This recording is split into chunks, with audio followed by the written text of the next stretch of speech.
Hello guys, आप सभी को एकलव्य स्टडी क्लासेस बड़ौदा वाले चैनल में स्वागत है। आशा करते हैं आप लोग बहुत बढ़िया होंगे। चलिए आज के वीडियो में हम लोग जानेंगे कि त्रिभुज की चर्चा करेंगे, वो भी समकोण त्रिभुज की। यानी कि समकोण त्रिभुज क्या होता है, इसमें कैसे कैसे जानेंगे, क्या क्या होता है क्या नहीं होता, ये सब जानेंगे आज। ठीक है, तो आप लोग रेडी हो जाइए और मेरे वीडियो में लास्ट तक बने रहें, चूँकि आपको पूरा समझ में आए कि समकोण त्रिभुज क्या होता है क्या नहीं होता है। ठीक है, चलिए तो समझते हैं इसको। अब सबसे पहले समकोण त्रिभुज में एक कोण समकोण होता है। परिभाषा से कहता है कि वैसा त्रिभुज जिसका एक कोण समकोण होता है। समकोण का मतलब 90 डिग्री, यानी कि 90 डिग्री, यानी कि जो यहाँ पास जो बन रहा है ये 90 डिग्री का कोण होता है। अभिलंब के समीप यानी कि अभिलंब के साथ वाला और आधार के साथ वाला बनने वाले कोण को क्या कहेंगे, तो समकोण कहेंगे। ठीक है, कुछ समझ में आ गया होगा। अब चलिए हम समझाते हैं कि अब ये जो 90 डिग्री हो गया, अब इसके बाद जो है सो दो गो होता है 45 का। क्या होता है 45 का, तब तो जाकर के 180 होता है। तब दो गो न्यून कोण होता है और एक समकोण होता है।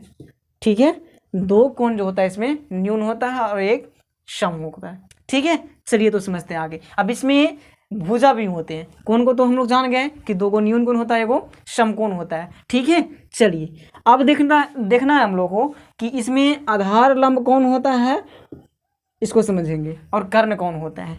ठीक है, तो सबसे पहले आपको समझना होगा कि समकोण के सामने वाला जो भुजा होता है ना, वो कर्ण होती है। कौन होता है?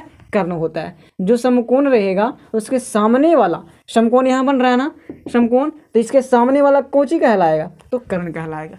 ठीक है, आया समझ में। चलिए आगे। अब यहाँ पास देखना है कि थीटा, एक और बात समझिए, कर्ण किसको कहेंगे, तो समकोण के सामने वाला। ठीक है, और एक बात और समझना है कि थीटा के सामने वाले कोण को, मान लिया जाए हमने थीटा यहाँ बनाया।